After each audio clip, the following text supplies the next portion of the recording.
So to begin with, I wanted to ask you, what sorts of movies and filmmakers did you like as a kid? As a kid, some French stupid movies. Really? Yeah, really, because it's basically about entertainment, and especially when you're a kid. But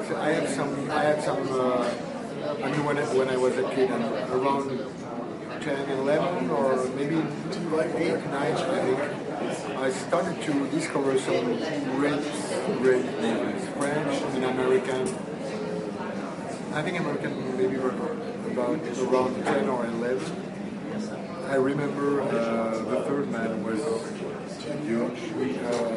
The Japanese Seven Samurai, I love this movie. I remember I discovered the Sting. Yeah, Sting, sure. Paul Newman and Redford, yeah. Yeah, I love this movie. All the spaghetti westerns. I used to go to. There was a very popular street in Paris, in Les Grands Boulevards. There was a lot of theaters there, and we went there with my brother. So we saw Once Upon a Time in the West. We saw. I know the French name. Like My Name Is Nobody. My name is Nobody. The Man with No Name. Yeah, yeah. Or a handful of dollars, a fistful of dollars. Fistful of dollars, sure. All that kind of. Yeah, we love that. And when was the first time you yourself just tried filmmaking, and then when, do you remember, was there a moment or an event when you knew that that was what you wanted to do? Yeah, my mother thinks, and she used to say that one day I was doing nothing, and she said to me, go to the movie. And I said, there's nothing I want to see. And she said, go to see Children of Paradise. You know this? Sure, of course. So it's like 3 hours or something, 2 parts. And I remember very well it was a very old theater, all in wood like this. It was like in the movie. Small theater, and I've seen that. And she says, I don't remember, and I think I was 9 or something. And she said that I decided to be a director. After that, wow.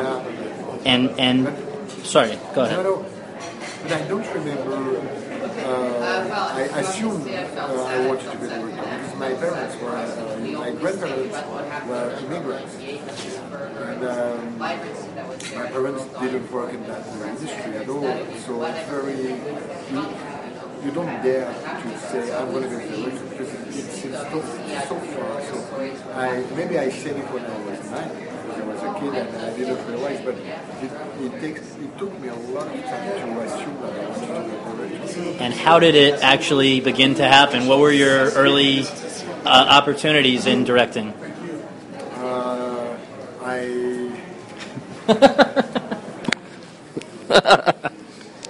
Okay. Started to.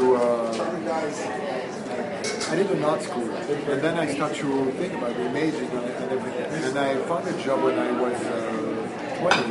On TV. So I worked on TV for a long time. I started as an intern, and then Show the culprit. That's all right. Slapstick. Come join. And then I did. No, it's fine. So yeah, I started as an intern in TV, and then I became a gag man for French comedians. They were very funny. Well, and so I was gag man for them, and one of them wanted to. First I made some little movies for TV, and then one of them wanted to do a feature. He asked me to write it with him and rewrote it. So then I wrote a short movie for myself. I did it, and then a long feature. And I know that one of the movies that a lot of people are talking about because it was, I think, the first thing that you did with Jean were the OSS movies. Yeah, that came after. Yeah. The Oasis. Yeah. How did you two first meet, and how did that come about? The script was existing when the producer called me, and they wanted. I mean, I read the script and I thought it was brilliant. And I was working on another story, and I said to the script writer, "Listen, this is the only movie I would accept to do instead of the one I'm writing now." And so the producer called me. I talked with them, and Jean was already casting in that movie. And so they just missed a director. And they proposed to several directors in France, very well-known ones, and they all said no, they didn't want to do it. I don't know why. I think now they probably regret it. Yeah. But anyway, and they say to me, "You should meet the Jean." And I said, "Yes, sure." And he was a TV star at this time. He just made one movie, and this movie became a success, but it was not open yet when I met him. So he was like a TV guy. And I met him. We really. I mean, he doesn't speak too much, and I don't speak too much. So it was like, okay, so nobody, none of us, I mean, forced, we didn't try to be funny. I said how I saw the movie, he said, yeah, I think it's good. And I made a movie for TV, which is very special. I took clips of very, very well-known American movies, like Men of the President, but also Rio Bravo, but also a lot of things. And I redid everything, and I redubbed everything. And with the French dubber, the real voice of John Wayne, Douglas, Dustin Hoffman, Robert Redford, everyone. It's a movie, and they say really, really stupid. And it stayed in France because we didn't have the rights to do it.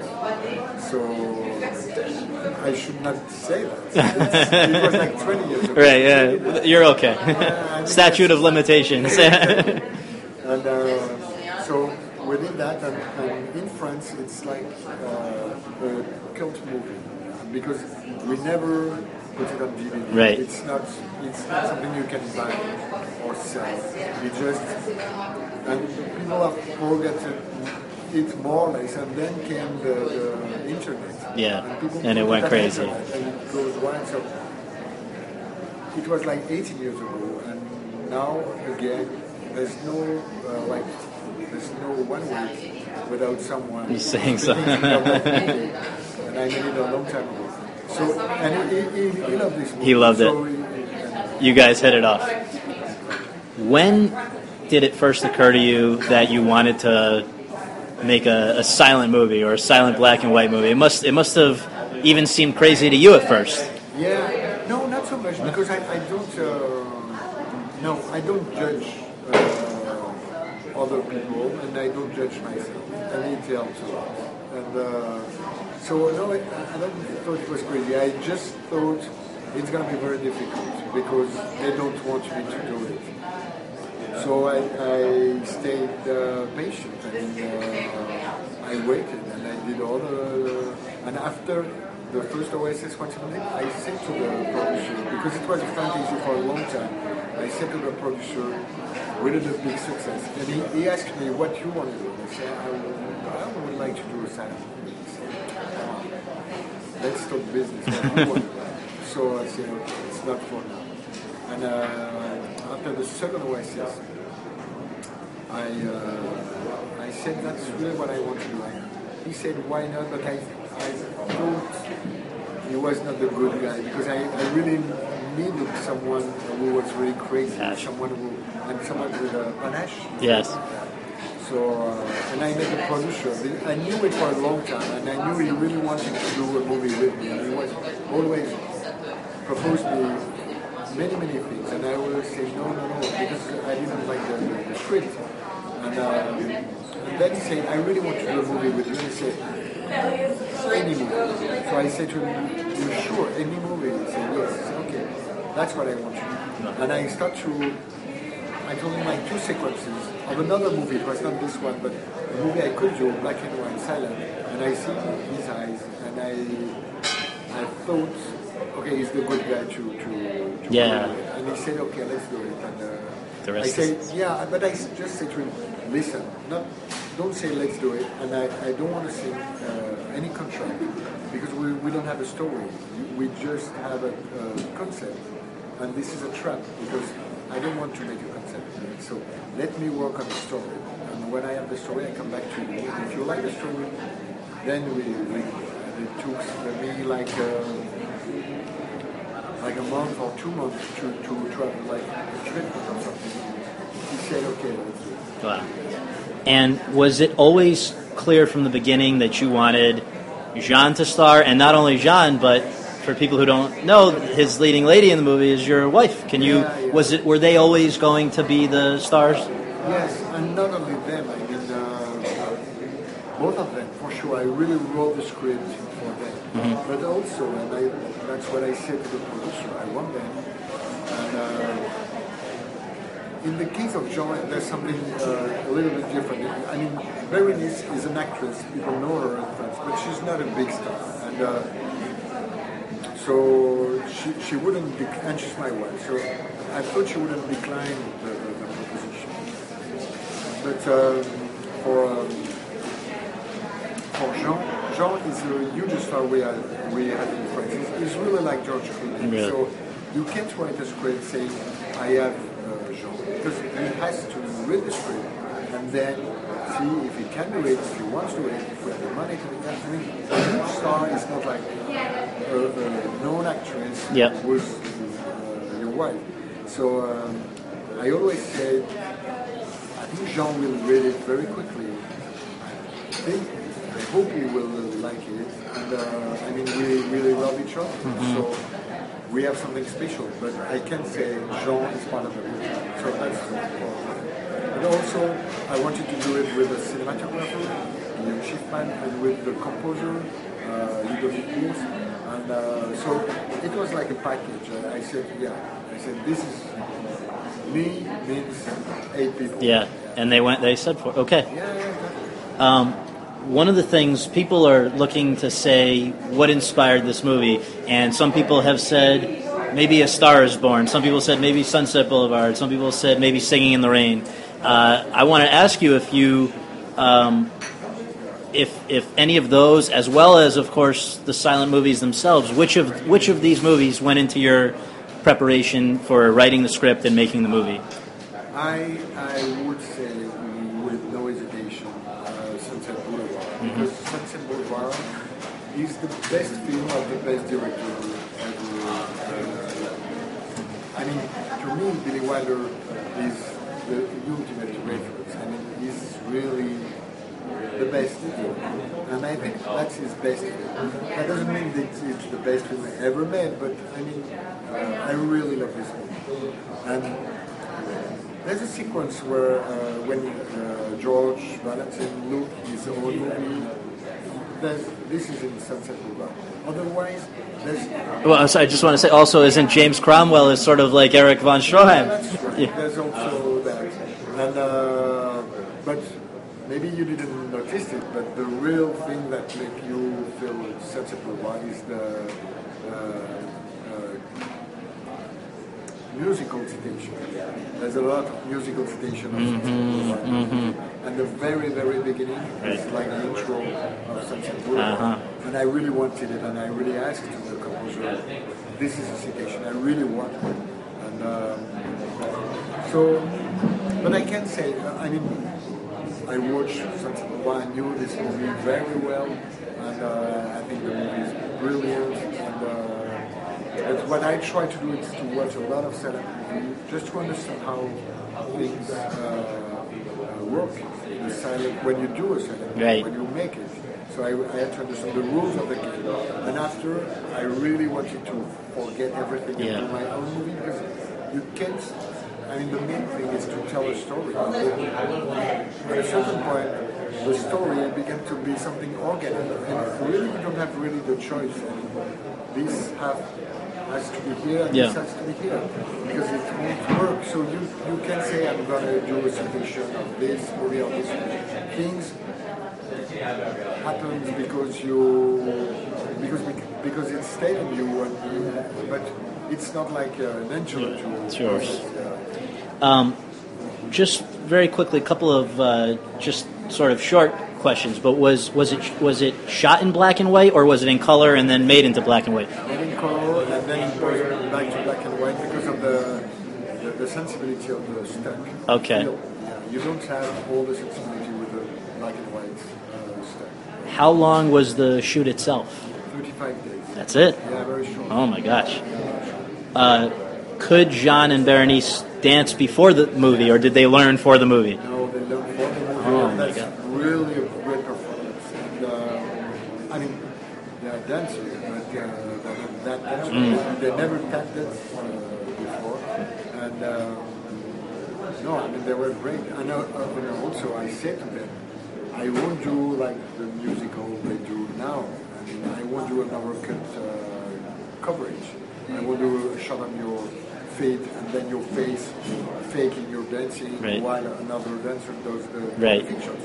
So you have to be, because I want to see your bodies. Because I think dance is about seeing the body. So it will be long shots, long takes. It's going to be exhausting for you. And you should be good because all the crew will be there. And it's going to be a nightmare if you don't know how to do it. So they really trained They hard do. and Amazing. yeah, they were very good. The one other. And also, just Sure. one thing, I had in mind this citation of Fred Astaire. Once he said to a director who want to overcut and to make a movement, and Fred Astaire said, "Wait a minute, the camera dance or I dance? You choose.